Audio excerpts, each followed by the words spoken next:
Сейчас эфир продолжит брифинг оперативного штаба по борьбе с коронавирусом. Узнаем о текущей эпидобстановке и принимаемых мерах в регионе.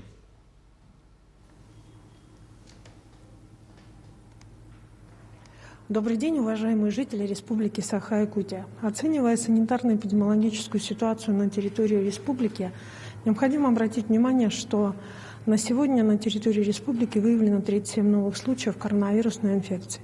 Из них в столице республики зарегистрировано 27 случаев.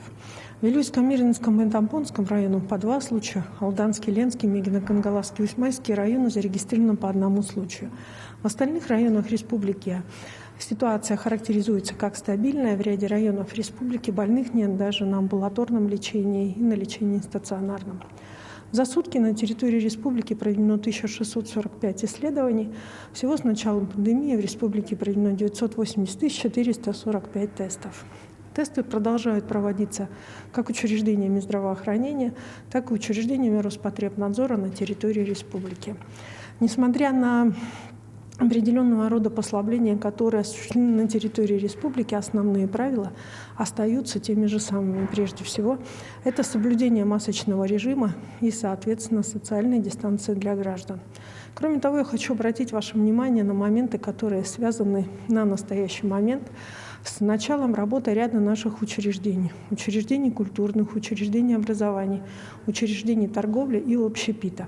Несмотря на определенного рода такую видимую ослабление самого вируса на территории республики, а для этого, естественно, мы все вместе с вами провели колоссальную годовую работу. Тем не менее, соблюдение требований является обязательным для того, чтобы не давать более широкому распространению вируса. На настоящий момент на территории республики поступило 56 419 доз вакцин от новой коронавирусной инфекции. И первую дозу вакцины получили уже 54 140 человек. Использовано на настоящий момент 96,8% поступившей от республики вакцины.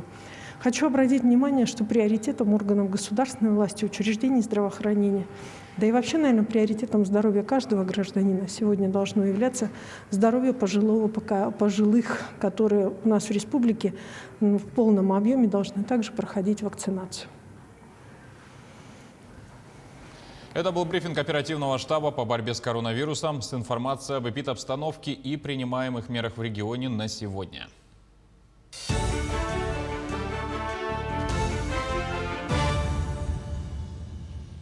Далее эфир продолжим новостями к этому часу и коротко о главных темах. Загрязнение реки и отсутствие контейнеров обсудили в Сунтарском районе Якутии. Проблема с охотниками на волков остро стоит в Алекминском районе. К практике перешли Мегино-Кангаласские осеменаторы. В деле помогает новейшее оборудование. Социальные пенсии хотят проиндексировать с 1 апреля на 3,4%. Минтруда России подготовил соответствующий проект постановления. Индексация коснется почти 4 миллионов пенсионеров, из них около 3 миллионов 200 тысяч человек получают социальную пенсию. Ее средний размер увеличится на 334 рубля и составит 10 183 рубля.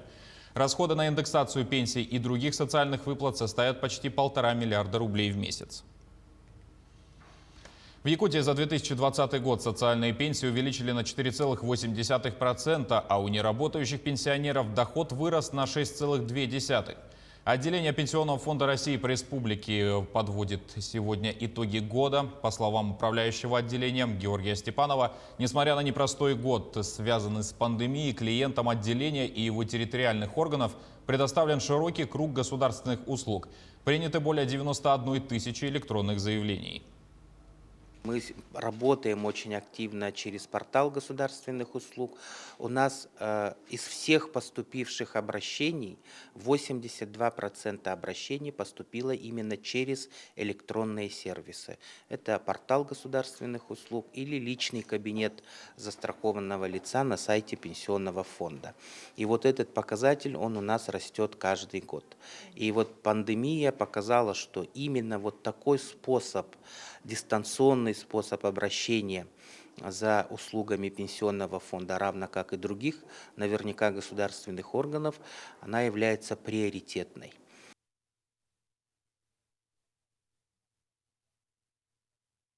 Соответствующие поправки в жилищный кодекс приняли депутаты Государственной Думы в первом чтении. Сейчас ответственность исполнителя за нарушение перед собственниками частных домов не урегулирована законодательством.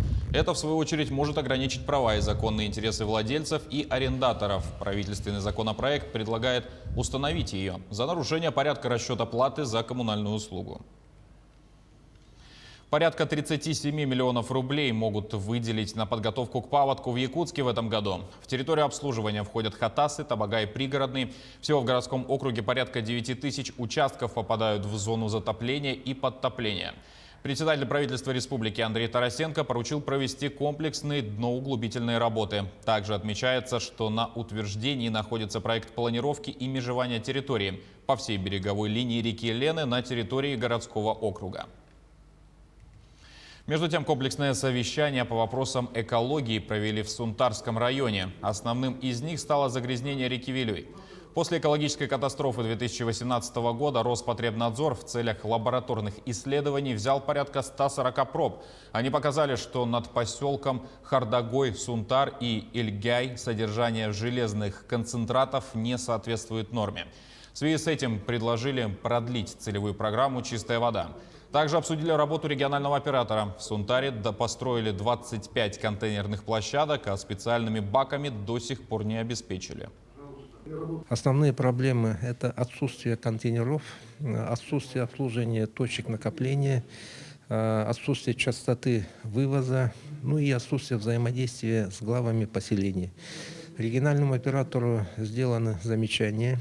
Будет отдельное совещание, посвященное улучшению работы и организации работы рейк-оператора совместно с Министерством ЖКХ и энергетики.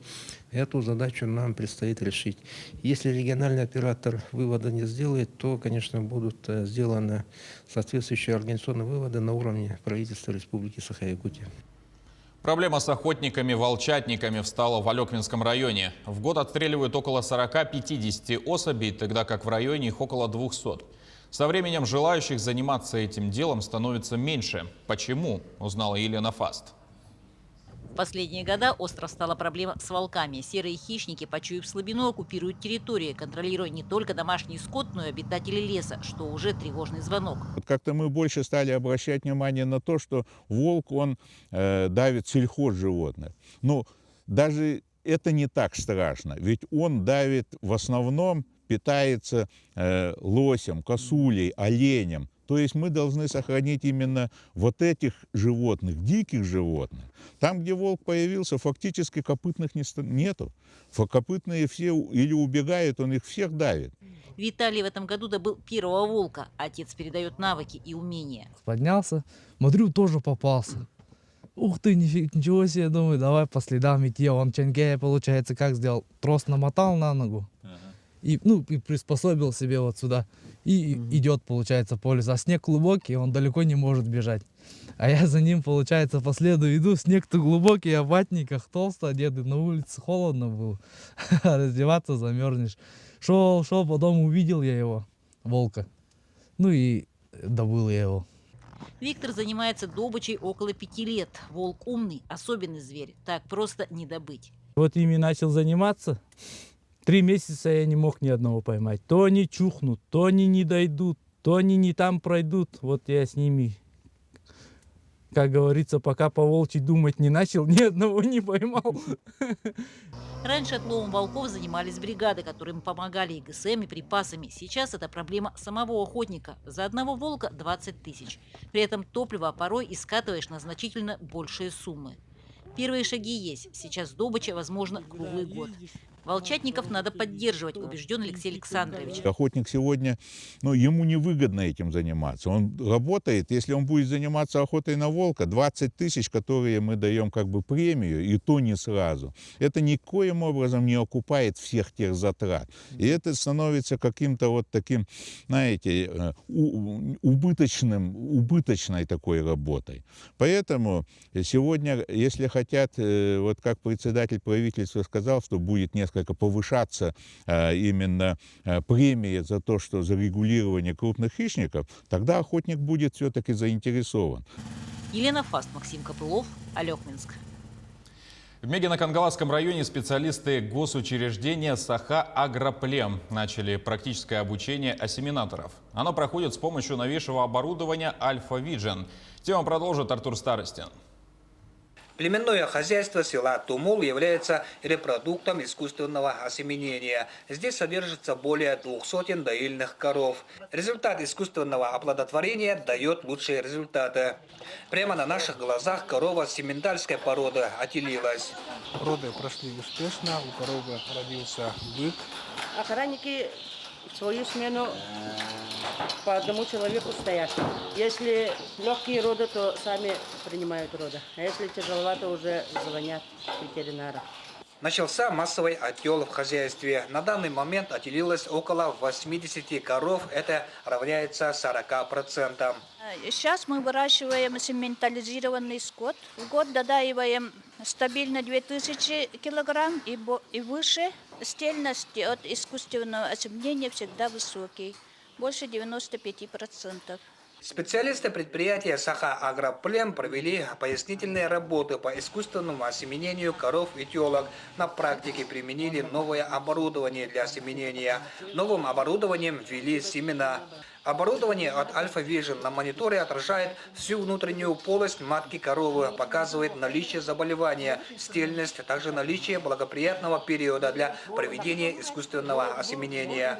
Семя мы выкупаем у АО «Племпредприятие Воронежское», также головной центр воспроизводства, а также у нас вот в ГБУ «Саха-Агроплем» имеется станция искусственного осеменения, где содержится 26 голов быков-производителей. Из них от 14 голов мы получаем и сами замораживаем семя быков-производителей. Как отмечают специалисты данного предприятия, искусственное осеменение в животноводстве является одним из важнейших требований племенных хозяйств. Искусственное осеменение должно проводиться только в тот момент, когда корова готова к зачатию. Эти животные могут производить потомство в течение всего года. Однако случка проводится в определенный период времени. Артур Старостин, Мегино-Кангаласский район.